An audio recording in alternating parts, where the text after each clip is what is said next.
everybody. Welcome back to the Human Nutrition and Lifestyle Podcast. I'm very excited today to introduce to you Miss Lillie Kane. So, Lillie, if you just want to introduce yourself a little bit, tell everybody where you're from, what sort of things you do, and go from there.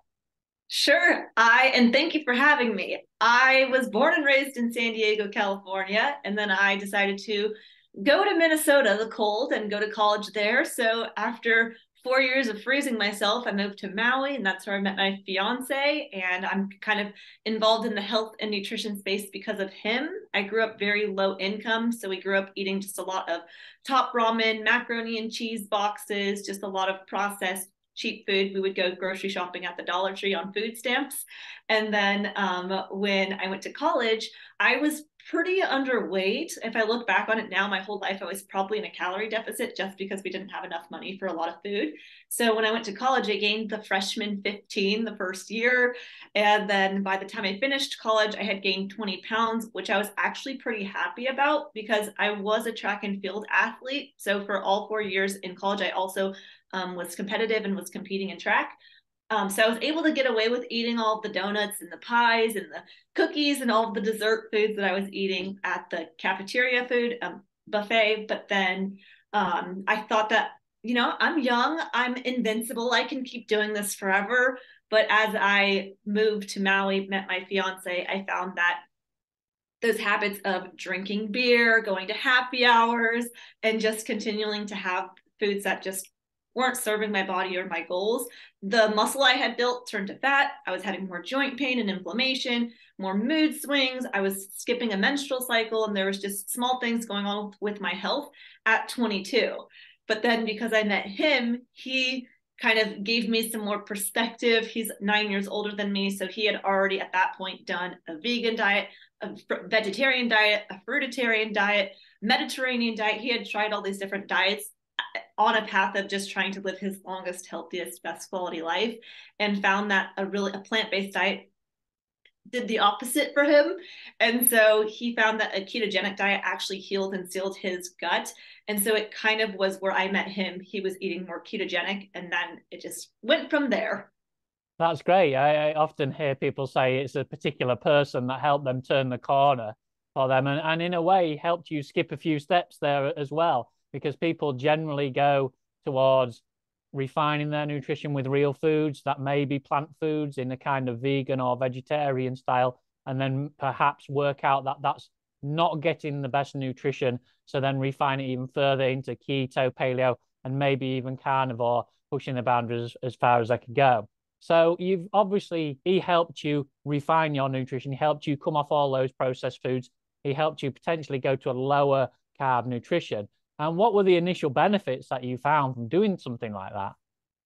Yes. And initially too, he was not saying, you need to change your diet. You need to do what I'm doing. Copycat me. No way. I was bringing jars of the Costco Toll House cookie dough to his place and leaving it in the freezer because I thought, this guy, he does not have sugar in his place. I will bring it. But eventually, after a long enough period of time of just eating sugar by yourself, it's not as fun. So it was just very gradually, I would just start asking him questions like, why are you not eating these vegetables, but you're having those ones? Oh, because you read The Plant Paradox by Dr. Gundry, and he's talking about lectins. And so it was one of those things where I just had to ask him questions because he was never going to force it. But I found that by just slowly removing bread, slowly removing pasta, it wasn't even that I went fully ketogenic. I was just going more low carb. I initially dropped a ton of water weight. I lost like 10 fast. And then since even refining the vegetable, like plant foods that I eat, my joint pain in my knees, because I was a runner for 8 years, I had a very bad, severe joint pain. And so that's gone. I've also, as a woman, I had different UTIs or skipping a cycle or different menstrual cycle issues where that completely leveled off. I used to have very severe cramping as well, and that completely went away. Less acne, more energy, less mood swings where I would have that peak from eating all of the ice cream and candy to then the crash, I'm ready to take a nap or I'm going to be irritated or irritable. So just having more of a calm mindset. And it's very strange to explain out loud because people, unless they've done it, it's harder to be like, are you just saying crazy stuff? Yes, but I can remove myself from, let's say, heated debates. So if someone's being argumentative or if the or if we're in a stress situation, I can pause more easily and remove myself and use my logical brain versus be like emotional or reactive. Like I have to just, be irritated or be stressed. Whereas eating this way, I think I just have more of my brain back since I'm not eating a bunch of processed chemical foods that are altering my brain chemistry. Well, that's great. It's brilliant to hear all of the things that you picked up just from basically following on from an example of the person you met. And I often work with a lot of people and they say, how can I show my siblings? How can I show my partner? How can I show my family? And it's all about leading by example. I'm so pleased that you managed to find that in your life and you've carried on with it. So leading on from all the exciting things that you learned about then, I guess you then started to think, well, let me really look into this then. Let me really see why this is. And you mentioned that there's certain plant foods that potentially it's best to avoid. And what are the things you kind of learned along the way about certain types of foods? Well, so initially, when we had moved more ketogenic and then it started turning more and more animal based ketogenic, my fiance Bryce, he was just listening to more like Dr. Ken Berry and hearing more about how certain vegetables or plant foods may still stimulate leaky gut, ulcerative colitis, irritable bowel syndrome. And that was something that he was trying to more heal and seal his gut because, again, years of plant based diet, he had some things he needed to heal. That he slowly started removing broccoli and cauliflower and carrots. And I was like, well, that's not fair. Why do I have to keep eating the broccoli? So eventually I just slowly started, because we cook together, we clean together, we grocery shop together. It's just easier for us to just do the same thing. So eventually I just slowly started having less plant foods as well. And then I made my YouTube channel, which I was not make my YouTube channel did not start out of talking about diet and nutrition. My YouTube channel actually started because I just wanted to make people happy. So I actually started by first making crafts. And so I was making these crafts and sending them to people all over the world. But then I just slowly started evolving to, well, let's talk about what to get someone for Christmas or what to get your man for Valentine's Day or what I eat in a day. Oh, snap. And that was like the biggest shock for people, is to hear what I eat in a day. At that time, I was pretty much just eating 6 foods: beef, bacon, butter, liver, eggs, and sardines. And it got people asking questions like, why can't you have seasonings? Are you allowed to have blueberries? Is it not okay to have coffee? And so I was getting all these questions and realizing that I was now turning into kind of a spokesperson to be a representative and an example. There are different people in different parts of their health journey, whether they are young and they're more like me, kind of metabolically healthy. I don't think they have to eat a strict carnivore diet, and they may want to be able to have flexibility just for social events, for traveling, for mouth pleasure, for whatever reason it is that they want to include some plant foods. Other people, whether they're trying to heal skin, heal gut, heal mental health, lose some weight, they may want to go more animal based. So I on plant foods has shifted a lot, because initially I had heard, different people, fruit's really high in sugar, you don't want to have fruit. Well, vegetables are really high in anti-nutrients, you don't want to have too many toxins like oxalates and lectins and phytates. Oh, you don't want to drink your water because your water is going to have some chlorine in.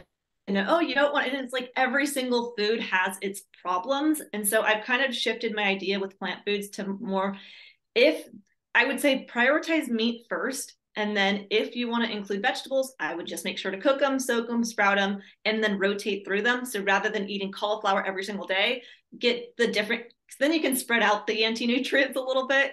And then if you're going to have fruit, again, it depends on the person, but I would just try to rotate through fruits and vegetables and be more cyclical in what you're doing with those things, and don't overdo it. I mean, you can try overdoing it, and if you find that it's giving you digestive issues or it's not helping you reach your goals, then you can tone it back. But I would prioritize meat first, add the vegetables and fruit for mouth pleasure.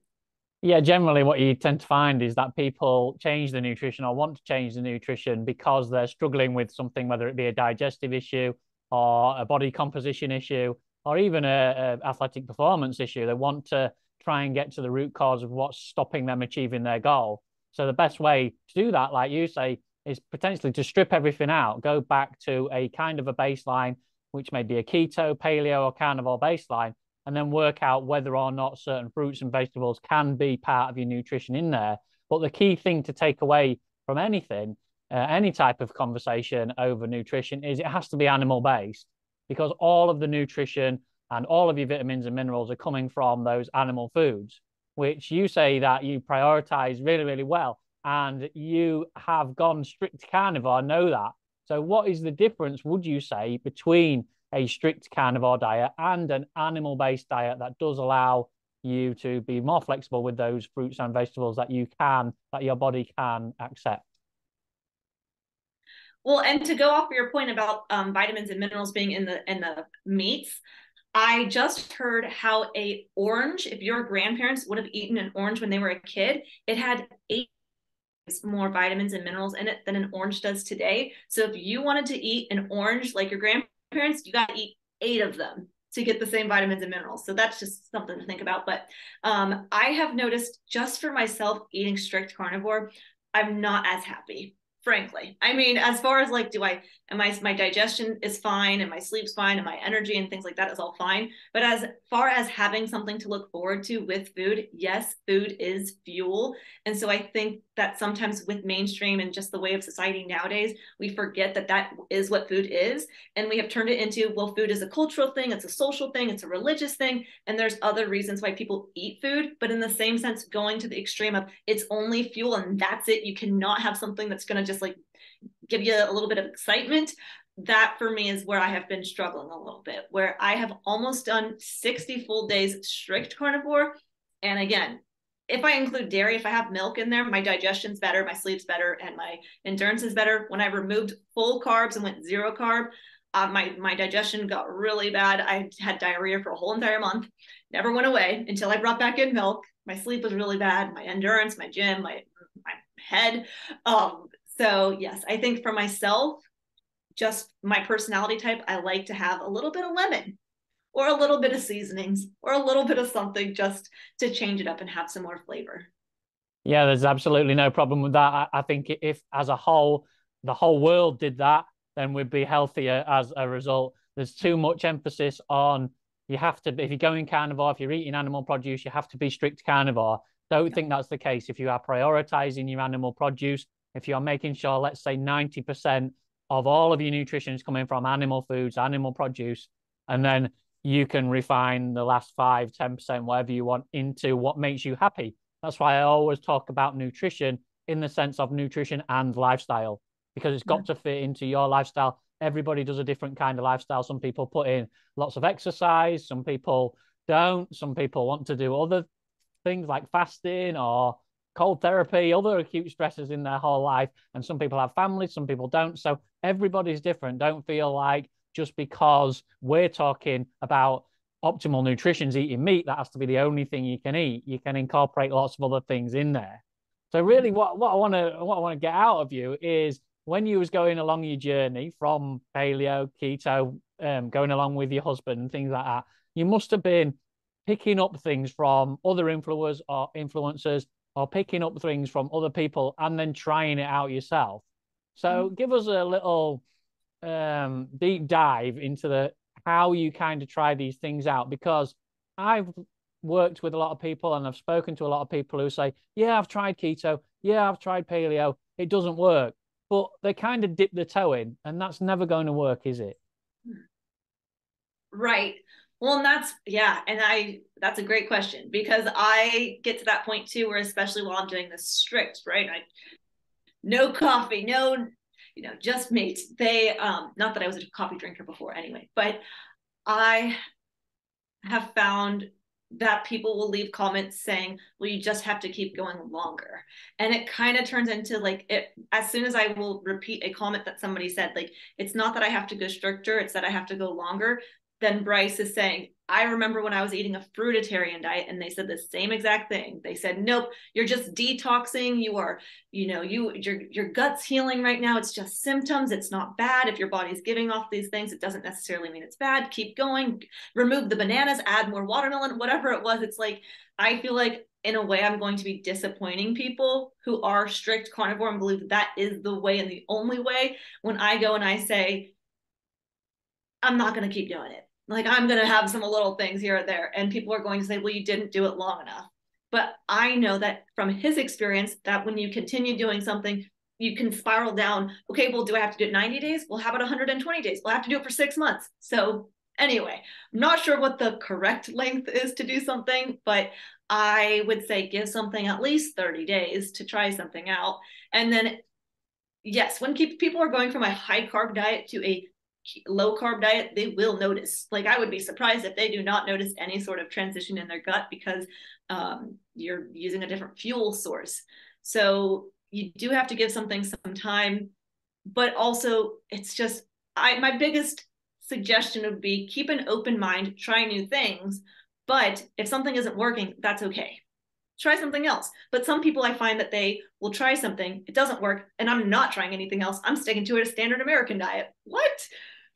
Yeah, I think that what I was trying to get at is that people kind of do it for a week and then, like you say, back off and think that's not working. I'll go back to what I was doing anyway. But I think there's kind of, like you were saying, a honeymoon sort of period there, as there is with lots of things.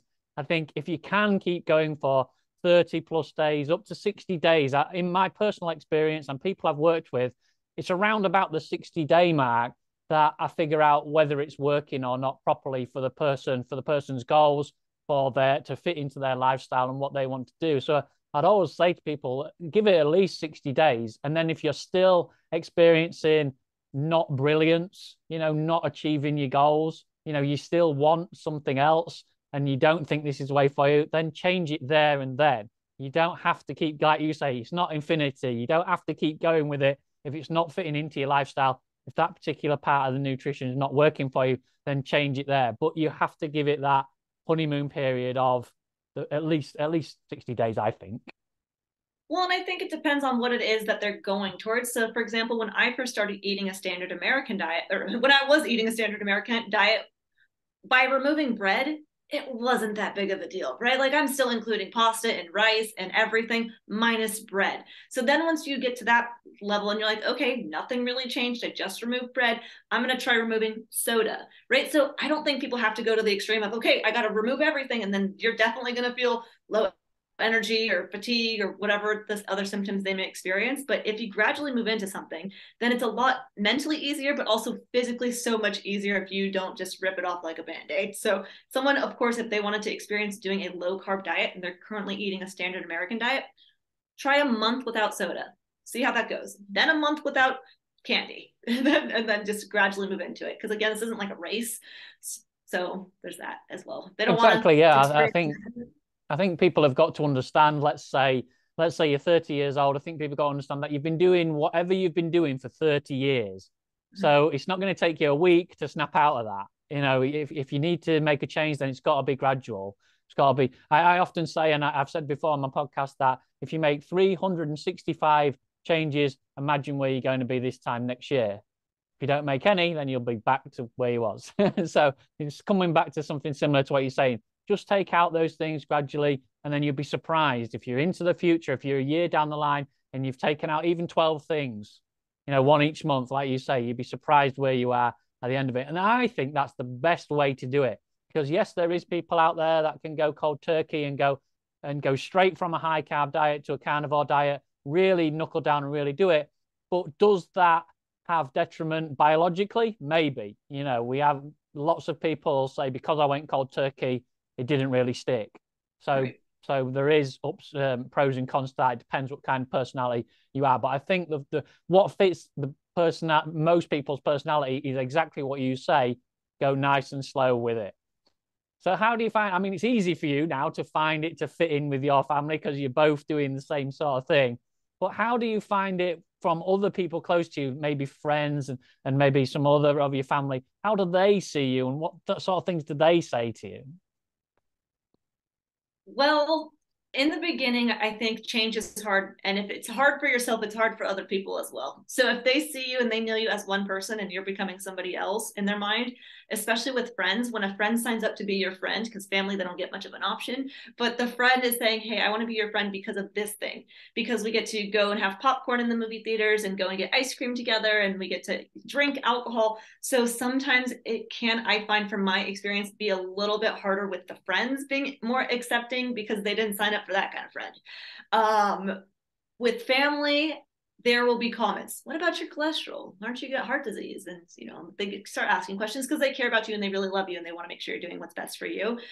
But in the same sense, if something is working for you, friends and family should be able to say they lost weight, they lowered their insulin. They are, I mean, they're getting off medications. They are, you know, their skin's clearing up. Whatever it is that you are trying this new diet for, they will see that. And then oftentimes too, when it's really hard for family to say like, hey, you're doing something wrong. Because just if you look at us, we look like different people. So I just kill people with kindness. I don't really try to talk about food. I find food's a very sensitive topic with people. So I just try to blend in and not make things a big deal. So when I go out to eat, I know some people, they're going to be pretty particular. Don't bring the potatoes. Don't add the bread to the table. I just say, I'll take the steak with the potatoes and the green beans. Sure. I'm not going to eat them.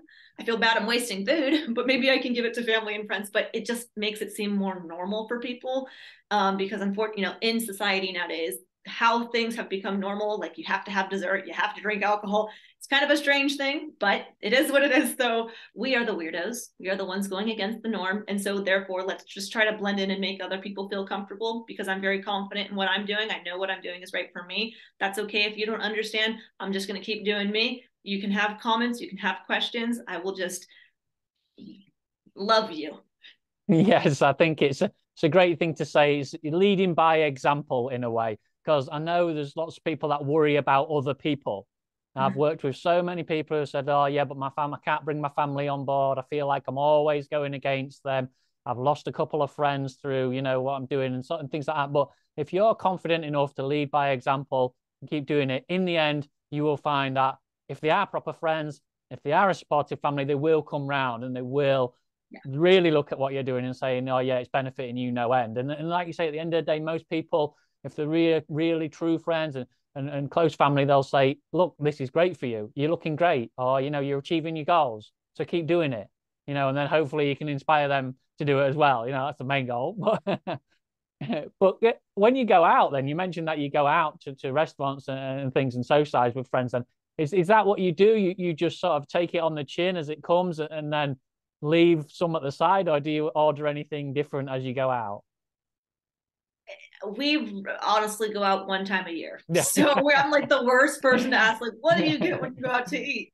Like for example, like this year we haven't gone out to eat, but last year in December we went out to eat with our friends for Christmas. And I am different than other people where I'm like a moderator. So some people, they have to be abstainers because if they have a little bit of something, it turns into a lot of bit of something. So last year, I believe we ordered some steaks, lobster, but then we did have glasses of wine.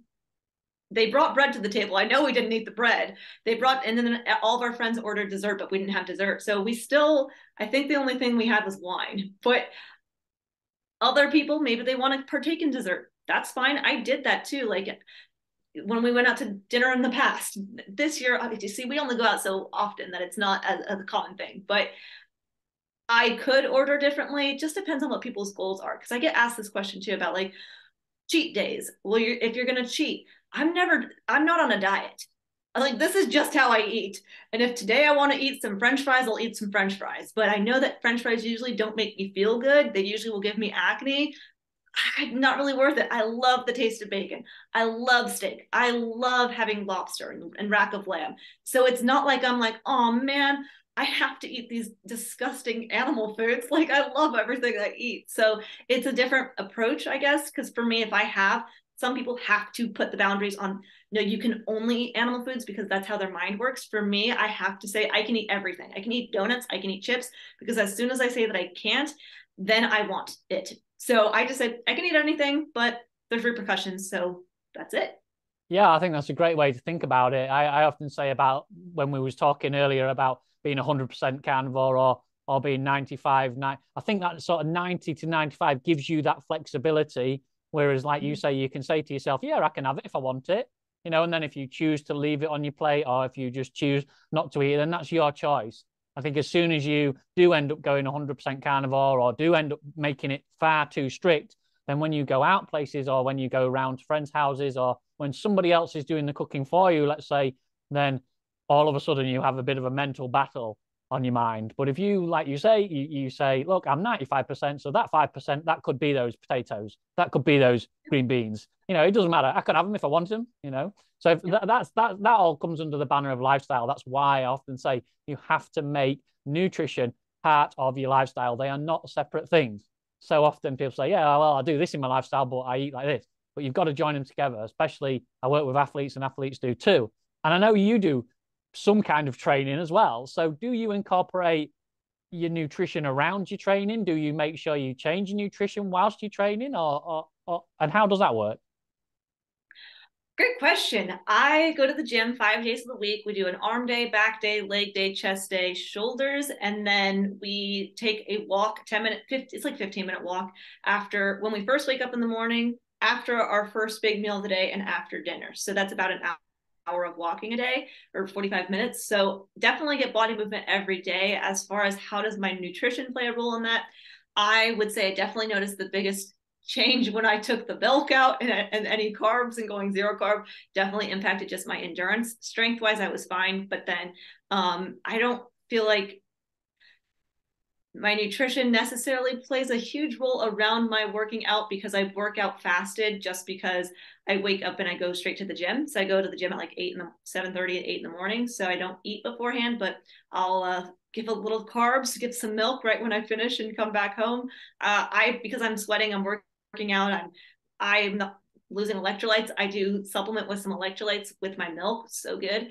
And yeah, other than that, my nutrition is just eat as much as I can eat, build my metabolism as much as I can, and enjoy. Yeah, I think that's the absolute perfect way to do it. There's too many people that emphasize the fact that you have to eat straight away after exercise, you have to fuel your exercise beforehand. There's all these kind of things out there that say you have to tweak your nutrition to your exercise.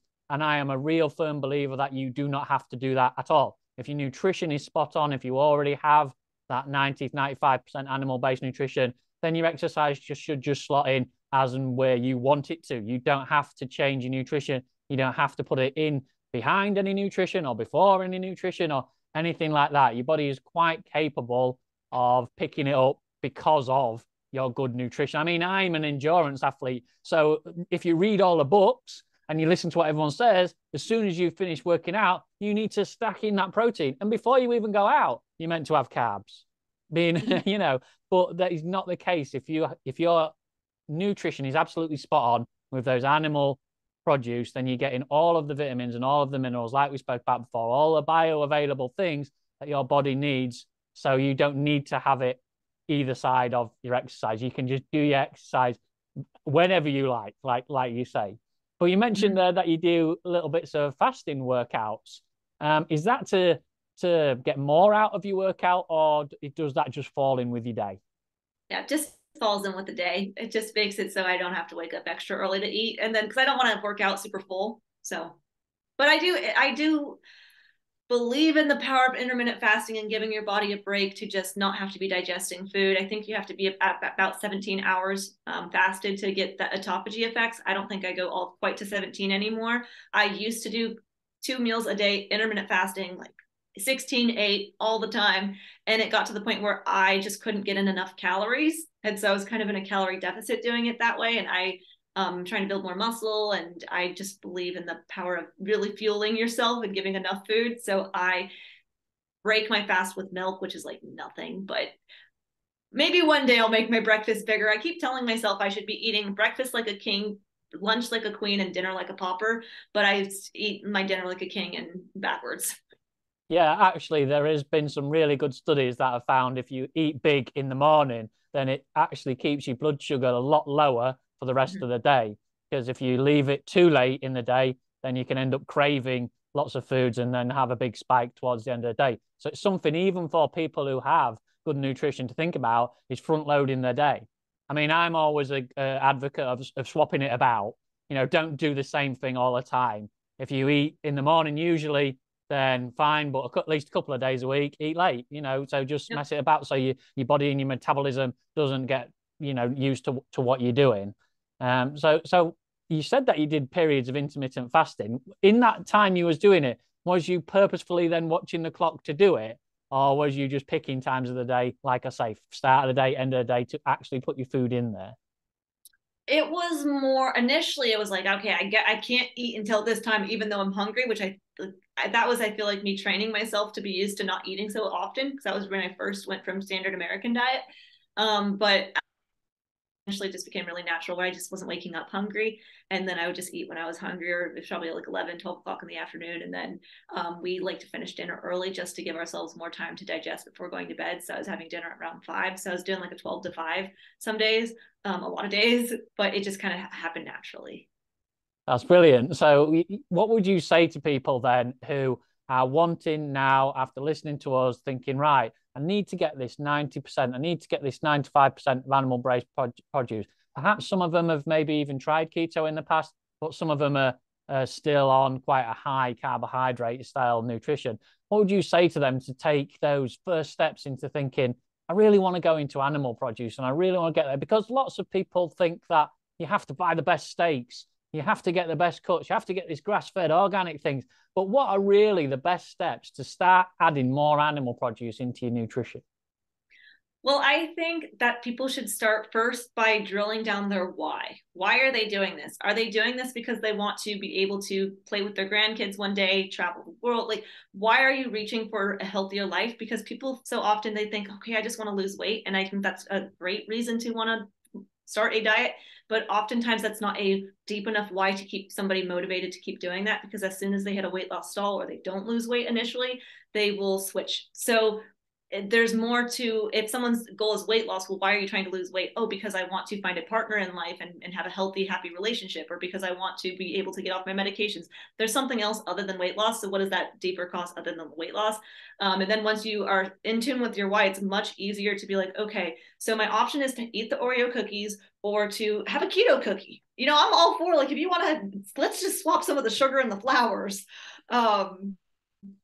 That's where I would start on, okay, this Oreo cookie tastes the exact same as this keto Oreo cookie because I've made them before. And then what's the reason for having the regular Oreo cookie? There's no reason at that point. It tastes the exact same, looks the exact same. Let's have the one that doesn't have all the sugar and the flours. So I would start with just drilling down, why am I doing this? Because there will be times when you're tempted. There will be times when you don't want to continue. There will be times where you question what you're doing. But as long as you are more in tune with why you're doing something, then it makes it so much more fulfilling and it makes it so you want to continue. And I would just start by not, and that's when you go back to your why, you can say, okay, well, I don't need to fix everything this week. I can start today with saying, okay, I'm going to have a half a cup of soda versus a whole cup of soda, and I'm going to replace that other half with milk, or I'm going to replace that other half with water or kefir, something else. Okay, now I'm going to remove having half of my pasta with having, you know, a couple ounces more of steak or a couple more slices of bacon. So you have to find a bridge and you have to find the alternative. People are like, well, if I don't have chips, what can I eat to give me the crunch? Bacon, pork rinds, carnivore crisps, make your own dehydrated chips. There are other alternatives. Let's just find them, because instead of saying it's overwhelming, it's too complicated, it's not. It's excuses. So let's stick to our why, make it happen. Yeah, brilliant. That's it. I love that. It's excuses because it quite often is just excuses to have a certain thing. When if you've got that real why flashing up in lights in front of you, then you don't need to make that excuse. And I've lost count of the amount of times when people have come to me with a certain goal. Let's say it's to lose body fat. And then I'll say, but what about your health? And they go, oh, yeah, that too. So, but it's very rarely somebody's first goal is they want to be healthy. They want to live long. You know, they want to make sure that their body is in the perfect health. It's very rarely somebody will come to a coach or somebody will say to you, look, this is just exactly what I want. Can I achieve this goal? But that goal has to be up there with weight loss, with body composition, with optimal athletic performance. It's always got to be there too. Well, yes, because when it comes to vanity reasons of like, I want to look better, and I get it, I want to look good too. There will always be something that people do not like about you. So you lose the weight. Great. Well, guess what? Your hair's too oily, your face is too, your nose is too pointy. There's always going to be something that people want you to change. So change for yourself because it's good for you, not because you're doing it for other people and the approval of other people. Thank you very much for your time. Anyway, today it's been absolutely great to talk to you. And before you go, just tell everybody where they can find you, follow along with you, find all the great content you're putting out there as well. If you've got websites, Instagram, YouTube, let everybody know. Awesome. And thank you again. I am on YouTube, Lillie Kane, Instagram, TikTok, and Facebook, Lillie Kane _YouTube. That's great. And you're putting out some great content, Lillie. So I urge you to keep doing that. and we'll bring more people into the low carb, keto, carnivore space, a healthier lifestyle for everybody. So thank you very much. Awesome. Thank you.